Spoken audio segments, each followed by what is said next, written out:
Story number one. This happened to me back in 2012 or 2013, back when I was working at a place that is near my house. We used to work for a collection agency, pretty much call people, hey, you owe money to us, even though it was US based. They do outsourcing with us because, we have free trade zones that are considered American territories or they're tax free. That's why they outsource a lot of work here, just like they do in India. But our country is very open to some business from Europe and America that would like to invest. We call those call centers. Anyways, I was working there, and basically, the offices were split like a very big building. It had, I think, 5 to 4 floors. I was working on the second floor, which was a floor divided in like two places, a giant, let's say, office for people that were representing a very well known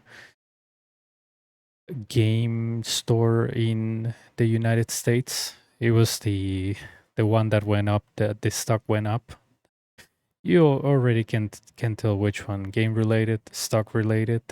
I almost said the name. Anyways, this happened when I was filling my water bottle because we couldn't, go out during when we were working. We could take breaks to like go to a bathroom and stuff. I was filling my water bottle, just, looking around like I'm constantly distracted. And then this beautiful girl, well, I think she's beautiful, passes by, and I notice her jet black hair, her beautiful and magnificent body, and I'm wondering, who is this girl? And she enters the office next to me that we had no contact with. And one of my friends, let's call him JP. JP was a guy that had no filters. He was very blunt when he was talking. I was like, man, who is that girl? And he said, oh, Pamela? Yeah, she's very hot, right? I was like, yeah, she is very beautiful. And he said, oh, yeah, dude, but she's way older than you. She is probably 40 something. You're like, what, 21? I was like, yeah, man, but she doesn't look 40 at all. And he said, oh, I know you like them all, right? And I was joking with him. I was like, do you know her? And JP told me, I don't know her in personally, but I've seen her and I know her name is Pamela. I have her on Facebook. I don't even know why. Why do you want me to go and talk to her? I was like, okay, dude, sure, but wouldn't that be weird? And he was like, oh, yeah, I will tell her. She's my friend that likes you a lot. And I was like, don't do that. Don't do that. Anyways, I'm the type of guy that when he sees a very beautiful girl, starts getting nervous. And I've seen her like eating lunch, and I will try to sit next to her just to look at her and be like, what do I tell her? What is a good line? What is like a, hey, you work at this, next to me. How is the work like? Or will I get shut down with a dumb comment like that? Basically, I wouldn't know what to tell her. And I was struggling to get the words out until I saw her, let's say, in a bench that we had near their lunch area. And she was there just, I guess, staring at the sky. And I was like, "Yeah, I really like, I think I told her her shirt or her pants or something.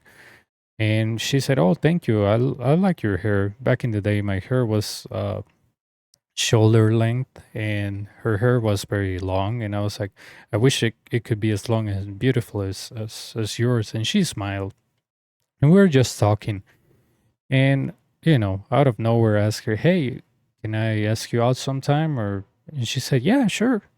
And she takes out her phone, and I realized the phone is like smashed, like a cracked screen. You know what I mean? And I was like, whoa, whoa, what happened there? And she said, oh, yeah, my ex husband came by my house. He got mad and smashed my phone. I was like, wow, that sounds really violent. Have you ever thought about, calling the police when he goes to your house and trashes the place? I was very naive back in the day, thinking that the police actually helps you on these situations where pretty much they don't care. And she said, no, I don't feel like calling the police. He is there to visit my children, but he gets mad at me. I was like, okay, she's a mom. Okay. All right. I don't care. She looks very nice. Anyways, I either have her number or Facebook. I don't remember. And I started talking to her, and she had a very strange last name. And I was like, what is that last name? And, from, and she was like, oh, it's Italian. I was like, oh, no way. My grandma is Italian. She was in World War II. And she was like, oh, no way. That's so interesting. You know, that generation was so strong, all they had to endure. We connected pretty much very fast. And maybe like a week later, Pamela sends me an IM on Facebook and says, hey, and I'm like, hey, it was like around 8 p.m. or something. And she was like, what are you doing? And I was like, hmm, nothing. I'm just, checking Facebook, eating dinner. And she was like, hey, do you want to come to my house? And I was like, sure. She sends me the address. And when I read the address, I'm not trying to think that I'm some type of wealthy guy or some high class elite. But the address she sends me, it's one of the roughest neighborhoods that you can imagine. Like really, really rough. So I was like, Pamela, can we see each other like maybe during the morning? It's just that right now I'm really tired. She got mad at me and blocked me. Probably, I don't know what were her intentions, but the place where she told me to go, it is so dangerous. I was like, you live there? And she said, yes. And I was like, well, Pamela, yeah, I cannot right now. I'm very tired and I have to work tomorrow. And I don't feel that well. I made up a lousy excuse and she probably got mad. Um, After that, the girl just disappeared. And I think around 5 years ago or 4 years ago, I found her on social media.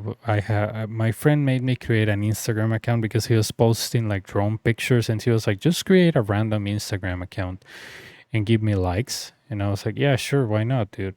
You can purchase likes and subscribers and everything. There's like services that offer you like 1,000 likes for like even $10 or so." I saw a documentary about that, and he was like, "Yeah, yeah, I just don't want to spend money." I was like, "Yeah, sure, count me in with my likes." Anyways, and I found her, and I realized that all she has been through. I think she even got pregnant again. Like by the time she was inviting me to her house, and I was like, "Wow, she really has like a mess up."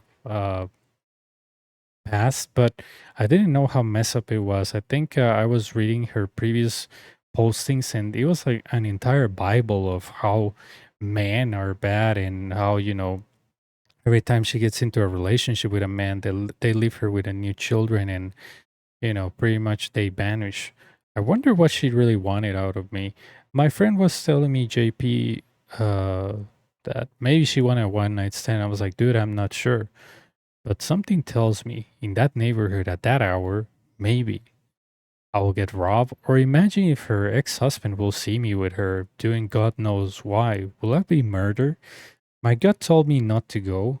I swear I felt something on my stomach like a cold that told me don't go or something bad will happen to you. But I'll always remember that beautiful chick that lived in that rough area that told me to go to her house at 9 p.m. when in that area people get murdered a lot. Story number two. This happened to me back in, let's say, 2014, 2015. Most of my stories are from there. All right, so I was working night shift.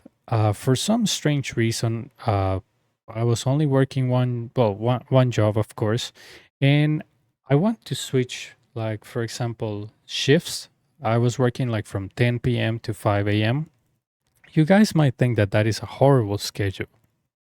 Yeah, you will never want a schedule like that. But the benefit of that schedule was that you could pretty much not have to use public transportation because they will pick you up and leave you home because no buses exist during that time frame. Thank God.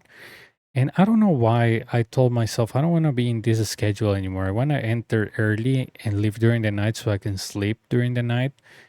These days I still sleep sometimes during the afternoon and the day. I don't know why, but I haven't been out of the night shift, even though I don't work night shift for more than 4 years. But anyways, uh, I changed, schedules. So they gave me a new boss. His name was Alan.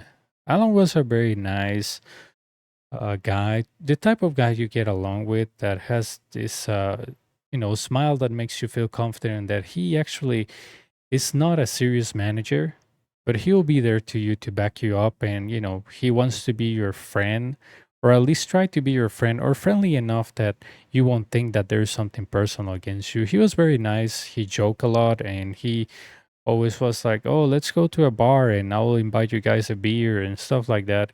He's the type of guy that will cheer up everybody just by talking to them. Very nice person. I met him probably just 1 week, and basically we were having a training for a specific product that it was handed to us because the company was going bankrupt, and they were firing a lot of people in Canada, but not in Costa Rica, the country where I live. And Alan had to stay in late, and basically when that happened, he uh he used to finish, if I'm not wrong, at around 6 or 7 p.m. But anyways, uh, I changed my schedule and I met Alan for like what 1 week. And stupid or not, the guy I changed his schedule with, I realized that schedule was really bad because of the public transportation. You know what I mean? I had to leave my house around 3 p.m. to reach there 4 to actually enter at 5. And because there were so many people leaving at midnight, I will reach home by 2 a.m. So it was no difference than being on my actual night shift, because I was like, okay, I sleep at 3 a.m. maybe and wake up at 9. So, it's just like sleeping, waking up, eating, going back to showering, going back to work. I was like, what the hell is this? And I hated it.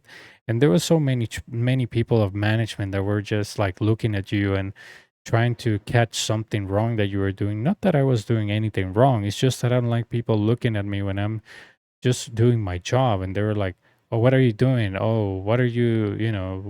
What is that? Uh, sit straight.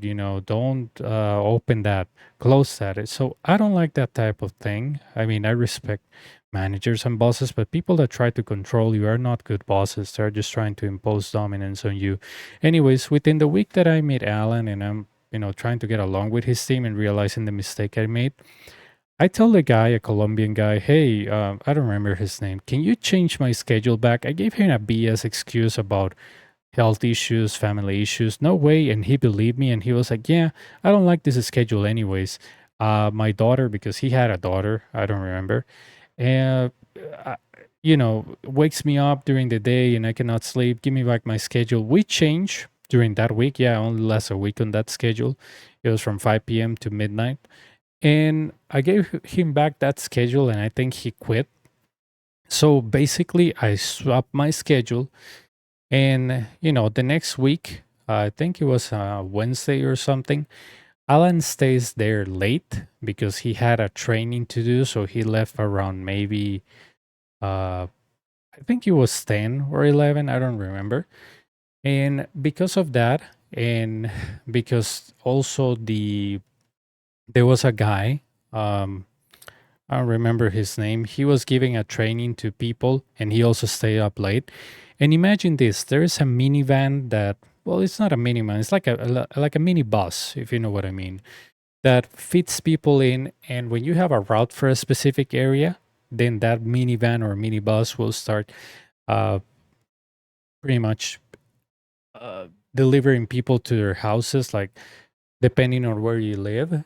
And Alan lived near a specific place, but because this trainer guy that also stay up late giving trainings, they have to get him home because he didn't have a car.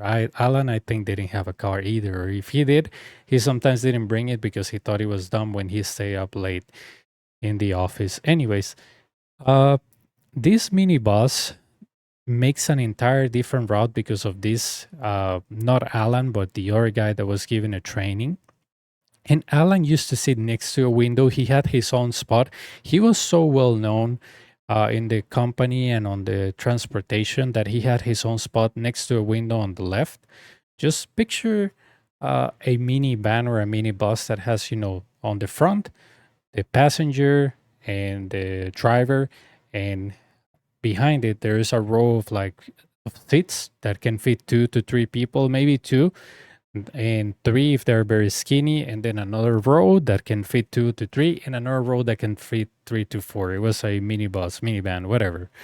Anyways, because of this detour, they have to leave this other trainer first, and yeah, then they were gonna leave Alan to his house.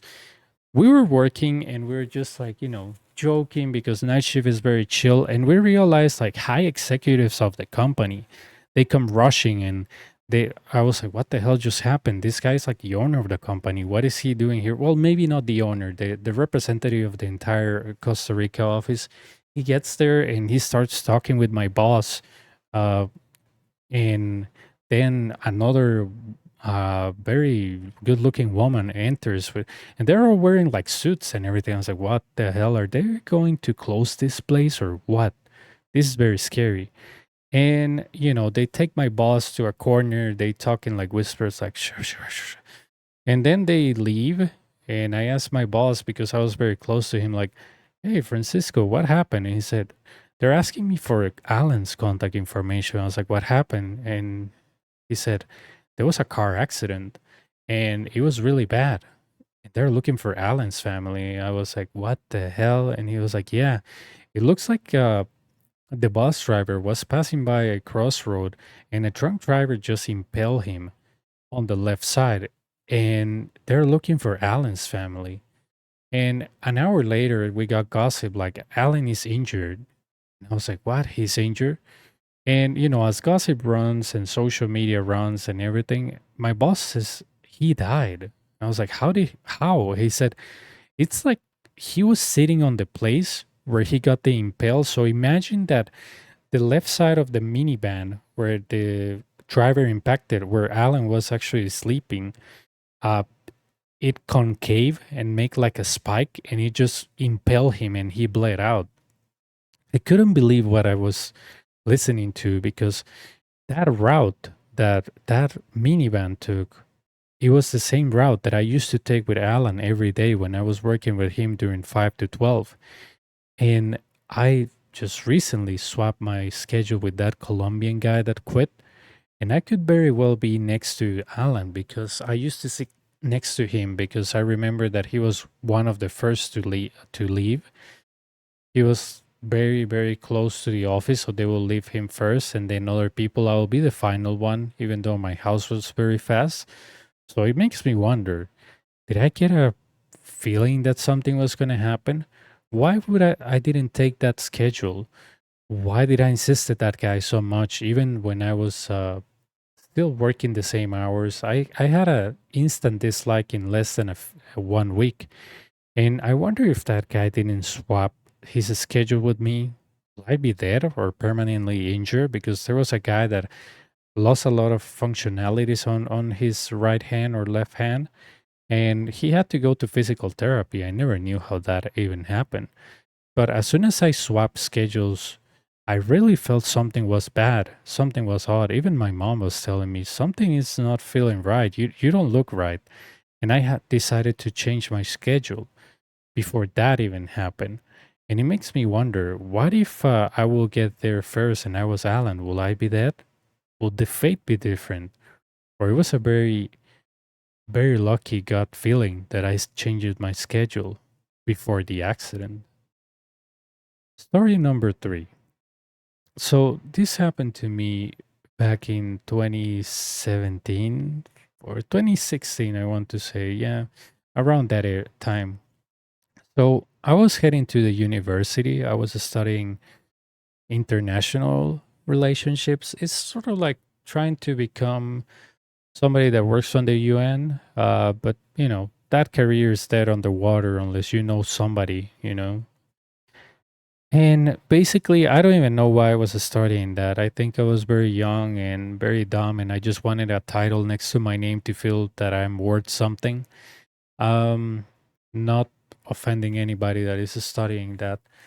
Anyways, I was on a bus heading to the university. I had 2 jobs, so I was pretty much dozing off in the middle of the bus. Um, we had a dog that it was a Doberman, and I had a shirt of a Doberman. So I was standing on the bus, and this chick just says, "Is that a Doberman?" I was like, "Yeah." And she said, "Oh my God, I love dogs. I had a Doberman once." She starts talking to me, and then when she's about to reach her stop, she says, "Oh, my name is Sophia. Let me give you my number." And I was like, "No way! I'm such a player that she just gave me her number." It, and it happened that way. There's no way. She was decent looking from what I can tell, but again, I didn't have my glasses and I was very sleepy. I'm not gonna use this as an excuse. I just want to give some context. Anyways, we keep talking, and I asked her, her age. I think she was like 17. I was like, I don't know, 20. And she was like, "Oh, don't worry. I will be 18 very soon." I was like, "Okay, sure. Whatever." And she told me, right off the bat, "Oh, I'm a genius." I'm like, "What do you mean I'm a genius?" She said, "Oh, yeah, I'm a genius. I have like two careers and I'm about to get a PhD. I graduated high school when I was 13." I was like, "Okay, maybe she is really smart, but the old saying, smart people don't tell you they're smart. Rich people don't tell you they're rich." So I was like, "Okay, let's play with this. Let's give her the benefit of the doubt." And basically, she will tell me all these stories that she spoke like seven languages, and I was like, "Okay, it's very hard to believe, but it's maybe something that can happen. You never know with these people, right?" And she tells me that her mom is very wealthy, that her dad is rich and lives on a boat and travels the entire world. And I told her where I live, and she said, "Oh, we're almost neighbors." Yeah, we're like 5 blocks away. Anyways, when I go to visit her once, because she told me, "Hey, come and see me do like, you seen these girls that start, I don't know if it's a dance that they put like clothing around her or like pieces of cloth, very long ones, and start, uh, let's say, how do I put it? Let's say that they put themselves around certain pieces of cloth and they make like dancing or like aerial ballet that they call that. I'm not even sure. Anyways, she used to do that on trees. She will throw her pieces of cloth on trees and hang them tight, and then she will make like this aerial dance that she called them. Anyways, yeah, we met a lot of times, and she used to tell me, "Oh, I have such a good career and blah blah blah blah blah." I thought she was very interesting, but something on my gut told me this is not right. This is not right. Even when I presented her to my mom, she told me, "I think she is crazy." And I was like, "You think?" And she was like, "Yeah, there's something off about her." And my encounters with her are many, but she started to telling me all type of weird stuff, like how she was abused by her own father, that she had memories, that she tried to kill herself. All of these things that, on day two, you don't expect to hear. And she didn't, I realized she didn't care what I was saying because I told her many things about me, but whenever I mentioned her, "Do you remember this X, Y, and Z?" And she will say, "No, you never told me." And I will send her print screens about, "Hey, I told you this on, less than a day ago." She said, "Oh yeah, it's probably because I read it, but I have too much on my mind right now." Anyways, if that wasn't like a red flag to me of somebody that doesn't even read or pay attention to what you're saying, other things start coming on. When she somehow lost herself when I erased Facebook, I found her again later on, like 3 or 2 years, if I'm not wrong. And she was working at the same place that I was working, but she was in a different part of the office. And she gives me her number and tells me, "Yeah, I'm on this place. I'm actually the best employee there, but there's a problem. All guys, want to do it with me. I'm very hot and guys are just constantly hitting me." I'm like, "Okay, sure." And basically, she will tell me that she was the smartest there, that when she entered, they told her, sort of the, like, this well-known politician that, "Oh, people come to me and tell me, 'Sir, you are the smartest person in this place.'" Sort of those stories, if you know what I'm saying. So I asked her, "And what do you do there?" She tried to explain me something very simple that I can explain you guys right now. It was just firewall troubleshooting. I could explain you that on an analogy. uh, if you try to reach Facebook, let's say, and your connection doesn't go through, my job is to check if the appliance that is between, let's say, Facebook and you, it's the problem. And if it's not, then it's not our problem. Pretty much that's it, right? She gave me such a complicated answer that didn't make any sense. And basically, she also told me that she was a hacker, that the I don't know if it was the NSA or the CIA or the NASA was looking to hire her hacking services. All this wacky stuff that you expect to hear from in a movie. She told me all those type of things like, "Oh, I'm such a good person. I don't know, I'm also blah blah blah. I hack every time. I'm certified on all of this. I have two PhDs, and now she speaks 11 languages." Anyways, I just didn't believe her. I felt something very wrong. She also told me that she had a liver problem, that she was taking like these drugs that were very strong. That's why her skin looked odd and stuff, and that's why she was stripping all the time. And I don't even know why she told me that. Anyways, I was studying German at that point, and she told me she was fluent in German. So I asked her, "Can you help me on this German homework?" And she said, "Oh, I don't speak German. I said Russian." I was like, "No, you said German." I sent her a screenshot where she said German. And I was like, why is this girl lying so much? And my mom told me a very funny story that when she was younger, there was a guy that she met that said that the CIA was after him, that there were Russian spies following him. And whenever he will see a car, he will pretty much hide behind a wall, say, "Oh, you saw that? It was so close, they almost killed me." My mom said, that is an actual illness where people think that they're going to murder them or something like that. And she said, I forgot the name of that sickness, but she is definitely ill. The things she's telling you, it doesn't make sense.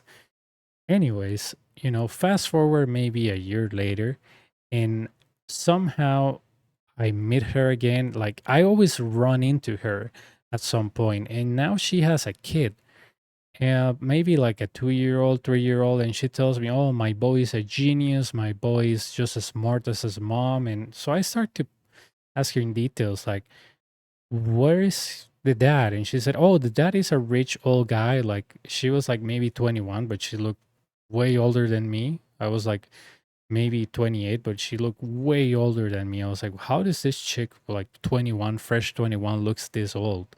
But maybe she drink or party or smoke or did drugs. I'm not sure. I'm not even sure. Anyway, she tells me my boy is a genius, just like his mom, blah blah blah. And I was like, and the dad, she said, "Oh, it's this rich 60-year-old that wanted to have a kid and pretty much used me for that. But he gives me a lot of alimony, so I don't even have to work. Pretty much, I get thousands of dollars every month out of him. I don't even have to work, but I do it because I'm an independent, proud woman." I was like, "Yeah, I don't believe you." So she told me, "Yeah, the guy is actually an ambassador for the German embassy." And since I speak German, I was like, "You just told me you don't did last year ago." Like, I was losing my mind, right? And she tells me, "I live here." She sends me a map. I was like, "That is a really rough neighborhood. If you're receiving so much money, why do you live there?" "Oh, it's because that place is one of my dad's friends, but uh, the guy tried to hit on me and rape me, so I reported him to the police. And now I live there rent free, so I don't have to pay anything. So I have a lot of money saved." And I start digging into like all her lies, and I'm like, there's no way that she lives in a rough neighborhood and that was her dad's friend, and now she's suing him, and now she lives there rent free. These things don't add up, you know what I mean? Like, those things just don't add up. People can lie a lot, but you'll find so much holes on their story that you realize that it cannot be real. Anyways, I was interested in getting into a specific place of the office that she used to be. And for that situation, I was like, "Hey, do you remember a lot of the things that you did there? I want to get ready for the interview." She tells me, "Yeah, I'm a genius. I remember everything." I was like, "Okay, I don't mind dealing with people's ego as long as they are not insulting me." I usually am very sarcastic and try to insult people in that way. Sometimes they don't even realize it. And she tells me, "Come to my house 8 p.m." I was like, "Okay, sure." And I took my my notebook, my pen, my pencil. I was like, "I'm gonna learn and this is gonna be good for me." I reached to her house, to that very rough neighborhood. It was on the second floor. I climb up the stairs, and there is she, and the place is so filthy that even sitting on the couch makes me feel that I'm gonna get maybe a disease that is not documented for the last 80 years, or that I'm gonna open a new COVID-19. COVID-19 didn't exist back in the day, but maybe I was gonna get a new disease. I sit there and she just looks at me and she said, "Hey." I'm like, "Hey." I was like, "When do we start?" And she said, "We can start right now." So I was like, "Okay, cool. Just so tell me, what do you do at that work and what interview questions do you remember?" She was like, "Stand up." I was like, "Okay." And she just grabs me and starts kissing me and said, "Oh, touch me here and there." And the weirdest thing about this is that we're on the living room, and her probably 2-year old was next to us looking at us, and I was like, "Your kid is looking at us." And she said, "Yeah, don't worry, just do me here right now. He won't remember. He's 2 years old." I was like, "I'm not gonna do this. Like, I'm not gonna traumatize a kid just for you to get off. Like, no. Like, he's not my kid, but how would I feel if I have like a repressed memory of my mom being, you know, with another guy in front of me? Like, the kid is looking at us." And he said, "Yeah, he's 2 years old. He won't remember this." Like, I was like, "Why we cannot go to a room and you put him on another room?" And she said, "Oh no, I have to look for him because maybe what happens if he falls or swallows or something." I was like, "So you want to have sex while you're looking at your son with me? How is that not weird?" And he said, "Oh, don't worry. I mean, I'm very flexible, as you can remember. I do all of this aerial dancing, so in the positions that you will put me, I can always look at him." I was like, "This is beyond nuts. Like, this is beyond. I cannot even process to." I was like, "No, no, no, no." I was like, "Oh no, my mom is calling me. I have to go." And I told this to some friends and they were laughing and they were like, "Oh, you should have banged her. Who cares about the kid?" I was like, "Dude, no. That is the weirdest thing you can ever do. Like, oh yeah, do me here while my kid is watching. What is even that fetish? Like, I don't even fathom to understand." Anyways, I just remember that the last time that I spoke with her, because she reached me through LinkedIn, she said that she was working for a very big tech company that is one of the biggest cloud providers in the world. Probably you can tell which one if you're in technology. And basically, she said that now she lives, well, far away from here, and that she has a very high position, which I don't think is true. And she said that she's planning to move to the US because she is so smart that her company wanted her there. But my God always told me there was something wrong with that chick. And no matter if she was good looking or not, when she called me there and told me to do that thing to her in front of her kid, I knew that my gut instinct was right.